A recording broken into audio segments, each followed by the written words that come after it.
नमस्कार, स्वागत है आप सभी का दिव्य दिल्ली न्यूज में और मैं हूं आपके साथ मेघा। शुरुआत करते हैं हिमाचल प्रदेश की मुख्य खबरों के साथ। ऊना जिले के हरौली में बन रहे ब्लैक ड्रग पार्क को लेकर सोशल मीडिया पर फैलाई जा रही अफवाहों के बीच प्रशासन ने पोलिया में मीडिया वॉक थ्रू आयोजित किया। उपायुक्त जतिन लाल की अगुवाई में पत्रकारों को साइट पर ले जाकर परियोजना की सच्चाई और पर्यावरणीय संतुलन की जानकारी दी गई। अधिकारियों ने बताया कि एनजीटी और प्रदूषण नियंत्रण बोर्ड की गाइडलाइंस का सख्ती से पालन हो रहा है।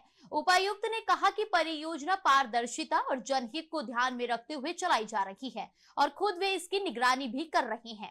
जैसे कि आप जानते हैं कि कई तरह की जो है भ्रांतियाँ फैलाई जा रही है, नेगेटिविटी फैलाई जा रही है। हमारे जो नेशनल इंपॉर्टेंस का एक प्रोजेक्ट ब्लैक ड्रग पार्क हमारे ऊना ज़िला में आ रहा है, जिससे कि हमारे ऊना ज़िला की जो डेवलपमेंट है उसको कई तरह से पुश मिलेगी। हमारे यहाँ पर ये 2000 करोड़ का जो प्रोजेक्ट है, जिसमें 1000 सेंटर से और 1000 करोड़ स्टेट से लगेगा, तकरीबन 10,000 करोड़ की और प्राइवेट इन्वेस्टमेंट होगी। 10,000 से ज़्यादा लोगों को एम्प्लॉयमेंट मिलेगी, पूरे ऊना की डेवलपमेंट होगी। और सबसे बड़ी बात है, हमारा जो चाइना पे रॉ मटेरियल की जो डिपेंडेंस है वो पूरी तरह से ख़त्म हो जाएगी। पूरे भारत देश में सिर्फ 3 ऐसे प्रोजेक्ट है जिसमें एक हमारा यहाँ पर ऊना में लगने जा रहा है। तो आप सबके माध्यम से मैं बस यही बताना चाहूँगा कि हर तरह की जो हमने इसमें गाइडलाइंस को हम फॉलो कर रहे हैं और जो हमारे एनवायरनमेंट है उसमें किसी भी तरह की कोई भी लॉस नहीं होगी और प्रॉपर हम इसको इंश्योर करेंगे कि हम इसको कंपनसेट करें। जितने पेड़ हम यहाँ से हटाएंगे उससे कई ज़्यादा वापस प्लांटेशन होगी। पानी को प्रॉपरली हम रिचार्ज करेंगे, उसकी फैसिलिटीज़ बनेंगी ताकि लोगों को जो है पानी की किसी तरह की ग्राउंड वाटर में कमी ना आए। और ये भी इंश्योर करेंगे कि हमारे जो स्पेशलिस्ट टीम, चाहे वो एनआईटी से हैं और जितने भी बड़ी हमारे जो सेंट्रल पोल्यूशन कंट्रोल बोर्ड है, स्टेट पोल्यूशन कंट्रोल बोर्ड है, एनजीटी की गाइडलाइंस है, सबको फॉलो करते हुए यहाँ पर इंश्योर करें कि किसी तरह के एनवायरनमेंट में, पानी में, फसलों पे किसी तरह का कोई भी दुष्प्रभाव हमारे ब्लैक ड्रग से ना पड़े, इस पार्क से ना पड़े। तो बस आप सबके माध्यम से मैं लोगों को यही बताना चाहूँगा और अपील करना चाहूँगा कि ऐसी जो है भ्रांतियों से बचें।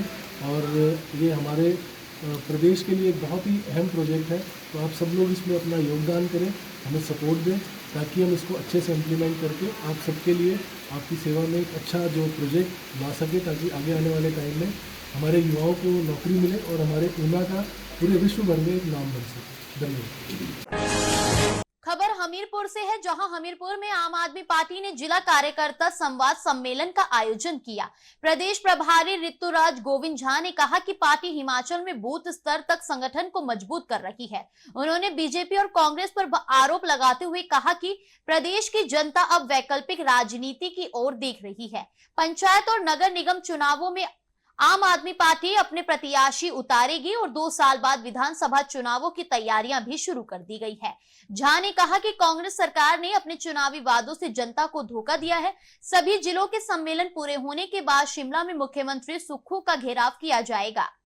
जिला सम्मेलन में आज 5वें जिले में आया हूं। पूरे 12 के 12 जिले में हम लोग आम आदमी पार्टी का जिला सम्मेलन कर रहे हैं। मकसद है बूथ लेवल तक पूरे कैडर को, पूरी पार्टी को वैचारिक रूप से मजबूत करके पूरे बूथ लेवल तक मजबूत कार्यकर्ताओं का संगठन तैयार करना। क्योंकि हिमाचल प्रदेश के लोग एक बार बीजेपी को, एक बार कांग्रेस को, दोनों को मौका दे दे करके तंग आ चुके हैं। दोनों मिलकर के केवल लूट की राजनीति करती है। इसीलिए जब हमने सर्वे कराया हिमाचल प्रदेश में तो 90% से ज्यादा लोगों ने कहा कि आम आदमी पार्टी को हिमाचल प्रदेश में वैकल्पिक राजनीति को स्थापित करना चाहिए और लोगों को मौका देना चाहिए ताकि लोग बीजेपी और कांग्रेस से मुक्ति मिल सके, लूट की राजनीति खत्म हो, काम की राजनीति स्थापित हो। हिमाचल में सेब उत्पादक के हितों को नुकसान पहुंचाने का आरोप लगाते हुए डॉक्टर पुष्पेंद्र वर्मा ने केंद्र सरकार की अमेरिका से आयातित सेब पर टैरिफ कटौती को निंदनीय बताया। उन्होंने कहा कि यह फैसला प्रदेश की आर्थिकी और लाखों बागबानों के लिए झटका है। पहले ही प्राकृतिक आपदाओं से जूझ रहे हिमाचल को राहत के नाम पर ना के बराबर सहायता मिली है। डॉक्टर वर्मा ने मांग की कि टैरिफ कटौती तुरंत वापस ली जाए, विशेष राहत पैकेज घोषित हो और बागबानों को सीधे आर्थिक मदद मिले। चेतावनी दी गई कि यदि केंद्र ने कार्रवाई नहीं की तो कांग्रेस सड़कों पर उतरकर आंदोलन करेगी। हम तो बार बार कह रहे हैं कि केंद्र सरकार जो है जब से हम हिमाचल प्रदेश में माननीय मुख्यमंत्री ठाकुर सुखविंदर सिंह सुक्खू जी के नेतृत्व में सरकार बनी है, तो केंद्र सरकार जो है वो हमारे साथ सौतेला व्यवहार कर रही है। और ये जो अभी की नीति है जो केंद्र सरकार की, मोदी जी ने जो कि अमेरिका से जो सेब आना था उसका जो टैरिफ है वो उसको कम कर दिया। वो सीधे सीधे हमारे जो सेब के बागवान हैं उनके पीठ में छुरा घोंपने का काम किया है। आज इस समय प्रदेश इतनी आपदा से जूझ रहा है। 2023 में भी हमारे बागवानों के जितने भी बागीचे थे उनको नुकसान हुआ, तो हमें स्पेशल एक पैकेज देना चाहिए था। उसके बदले में प्रधानमंत्री मोदी जी जो हैं वो जो अमेरिका से आयातित सेब है उसकी टैरिफ को कम कर देते हैं, ताकि हमारे जो बागवान हैं, जो गरीब बागवान हैं, जो कि छोटे छोटे क्षेत्रों में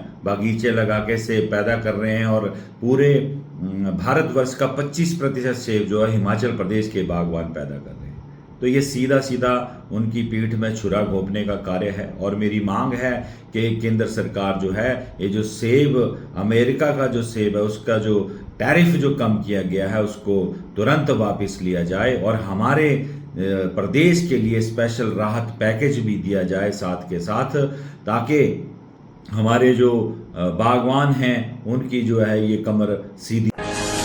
पांवटा साहिब के बहराल गांव में वन विभाग के बीओ और गार्डों को ग्रामीणों ने देर रात खैर के प्रतिबंधित पेड़ कटवाते हुए रंगे हाथों पकड़ लिया। आपको बता दें कि अफसरों और तस्करों की भागदौड़ के बाद गुस्साए ग्रामीणों ने सड़क जाम कर विरोध प्रदर्शन किया। ये कोई पहली घटना नहीं, कुछ दिन पहले भी बड़े स्तर पर अवैध कटान हो चुका है, लेकिन कार्रवाई सिर्फ दिखावटी रही। ग्रामीणों ने चेतावनी दी कि अगर दोषी अफसरों पर सख्त कार्रवाई नहीं हुई तो आंदोलन और उग्र होगा। जनता सवाल कर रही है कब रुकेगा यह भ्रष्टाचार और कब होगी असली दोषियों पर कार्रवाई।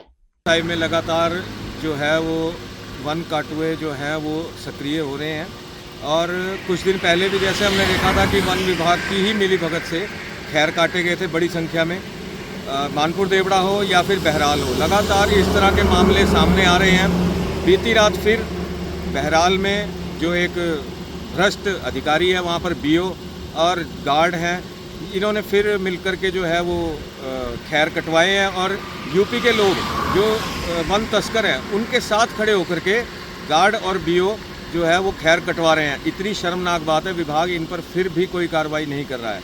हिंदू समाज ने आज तो इनके आश्वासन पर जो है वो चक्का जाम नहीं किया, और ग्रामीणों ने इकट्ठे होकर के एक छोटा सा प्रदर्शन किया।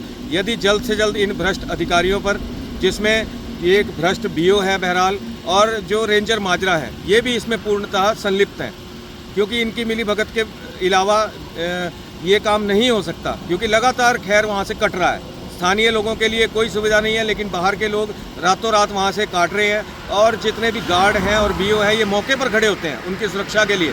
तो ये शर्मनाक बात है। यदि इस पर अब भी कोई स्ट्रिक्ट एक्शन बहुत नहीं लिया गया तो फिर अब वन विभाग की जिम्मेदारी रहेगी कि हिंदू समाज इकट्ठा होकर के क्या उग्र प्रदर्शन करता है और उसका खामियाजा क्या भुगतना पड़ता है, ये पूर्णतः जिम्मेदारी वन विभाग की रहेगी। सोलन में विभिन्न ट्रेड यूनियनों की राष्ट्रव्यापी हड़ताल के समर्थन में जोरदार रैली निकाली गई। ओल्ड पीडब्ल्यूडी रेस्ट हाउस से बाईपास चौक तक निकाली गई इस रैली में सैकड़ों लोगों ने हिस्सा लिया और केंद्र सरकार की श्रम नीतियों के खिलाफ जमकर नारेबाजी की। एआईटीयूसी के प्रदेश अध्यक्ष ने कहा कि सरकार द्वारा लागू किए गए नए श्रम कानून मजदूरों के हितों में नहीं है और इन्हें तुरंत वापस लिया जाना चाहिए। प्रदर्शनकारियों ने बैनर और पोस्टरों के जरिए विरोध दर्ज कराया। केजरीवाल को नोबेल पुरस्कार मिल सकता है, उनको नोबेल पुरस्कार मिल सकता है अगर उस लिस्ट में, उस कैटेगरी में करप्शन हो, इनएफिशिएंसी हो, अनार्किज्म हो, तो केजरीवाल इन सब दावेदारों के लिए नोबेल पुरस्कार ले सकते हैं। मुझे लगता है कि उन्हें अपना मानसिक संतुलन भी एक बार दिखाना चाहिए। जिस व्यक्ति के ऊपर दर्जनों घोटाले दर्ज हों, जिस व्यक्ति ने दिल्ली को लूटने में कोई कसर नहीं छोड़ी हो, जिस व्यक्ति के कारनामों की वजह से जनता की अदालत ने उसे सज़ा सुनाई हो, जो सत्ता से उन्हें बेदखल किया, वह अगर आदमी नोबेल पुरस्कार की बात करता है तो मतलब आप सिर्फ उसको मुस्कुरा के सुन ही सकते हैं।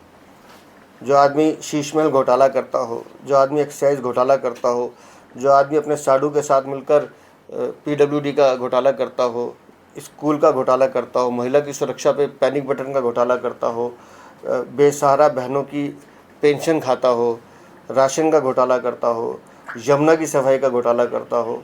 मतलब एक लंबी फहरिस्त है अरविंद केजरीवाल के घोटालों की। और उसके बाद वो कहते हैं कि उन्हें नोबेल पुरस्कार मिलना चाहिए। तो उनको नोबेल पुरस्कार मिलना चाहिए अपने साथियों के साथ मारपीट करने का, गणतंत्र दिवस पे धरना देने का, या उपराज्यपाल के घर में घुस के जिस तरह की बदतमीजी उन्होंने की, या महिला सांसद के साथ घर में बुला के मार पिटाई करने का। अगर ऐसे कामों के लिए नोबेल पुरस्कार मिलता है तो अरविंद केजरीवाल जी आपको नोबेल पुरस्कार मिलना चाहिए। इसी तरह की हिमाचल प्रदेश से जुड़ी खबर को जानने के लिए देखते रहिए दिव्य दिल्ली न्यूज। जानने के लिए अभी टाइप करें दिव्य दिल्ली न्यूज, नीचे दिए गए सब्सक्राइब बटन को दबाएं और नोटिफिकेशन के लिए दिए गए बेल आइकन को क्लिक करें। हमारे वीडियोस को लाइक, शेयर और कमेंट करना ना भूलें।